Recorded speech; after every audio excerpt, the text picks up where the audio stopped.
Muhasabah menjelang pergantian tahun.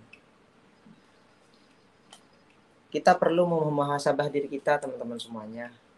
Maksudnya bukan hanya tentang duniawi, tapi tentang ukhrawi juga. Kalau bahasa gaulnya itu tentang masalah self healing. Ya, self healingnya itu bukan hanya ketika kita mau menyembuhkan diri kita atau mau memperbaiki diri kita lebih baik, bukan hanya jalan-jalan solusinya. Tapi salah satunya ialah kembali kepada Allah Subhanahu wa taala dan juga mengoreksi tahun yang lalu kita ngapain aja, apakah penuh dengan dosa atau hal-hal yang tidak berfaedah ataukah malah sebaliknya. Jadi kita harus muhasabah seperti itu. Jangan hanya kita mikir, oh tahun baru nih, destinasi ke Bali, destinasi ke ini, destinasi ke itu, liburan ke ini kayaknya enak, self healing ke itu kayaknya enak. Ya percuma teman-teman, itu hanya kesenangan sesaat. Sia senja. Ketika kamu sudah menikmatinya, kamu akan merasakan apa yang menjadi khususan kamu lagi. Begitu. Jadi ada satu cerita ini. Al-Imam Al-Fathul Musili kepada murid-muridnya pernah berkata, Alaysal maridu idza muni'at ta'am wasyarab wad-dawa yamut. Beliau itu pernah berkata, bukanlah orang yang sakit jika tidak diberi makan, minuman dan obat akan mati. Ketika ada orang sakit nih, ketika tidak diberikan makanan, minuman dan obat akan mati. Logikanya kan seperti itu. Beliau bertanya kepada murid-muridnya. Apa kata murid-muridnya? Bala, ya Syekh. Iya benar wahai guruku. Benar. Qala kadzalikal qalbu, seperti itu juga hati. Katanya teman-teman. Seperti itu juga hati. Idza muni'anul hikmah wal ilm salasata ayyam mata. Apabila hati kita ini ya tidak diisi hikmah dan ilmu selama 3 hari, maka akan mati. Nah, yang perlu kita muhasabah pada hari ini, apalagi di pergantian tahun ini, apakah kita sudah lebih baik daripada hari kemarin? Apakah nanti kita akan menjadi lebih baik dari tahun kemarin? Apakah kita hanya akan memikirkan dunia saja?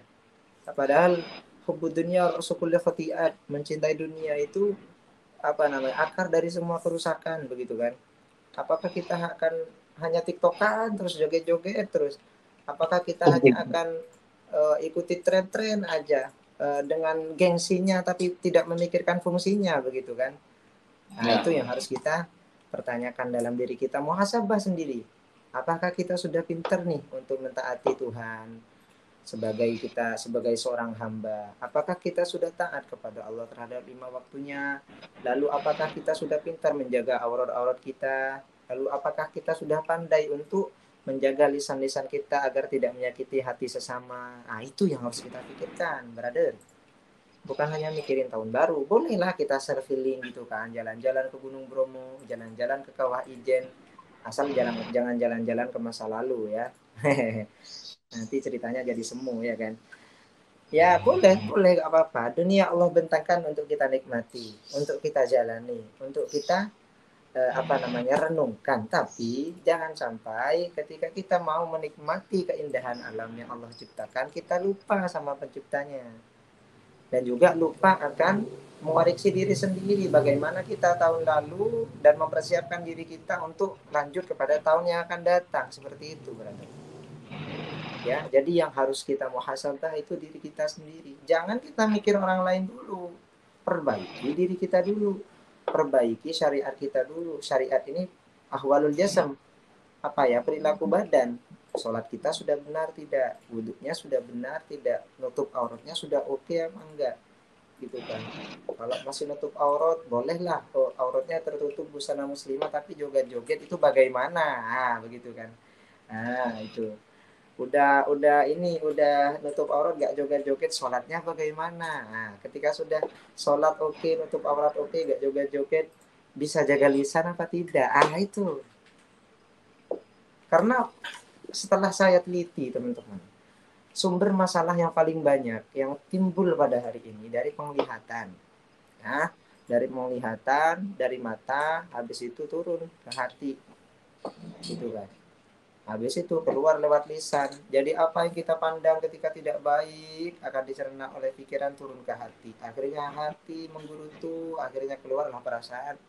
keluarlah perasaan yang tidak enak yang dilontarkan oleh lisan sehingga akhirnya menggores hati saudara-saudara kita.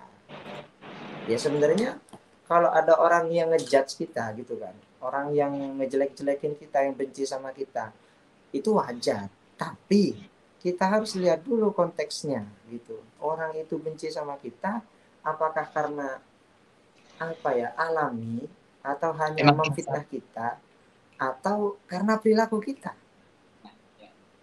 Nah, itu yang dinamakan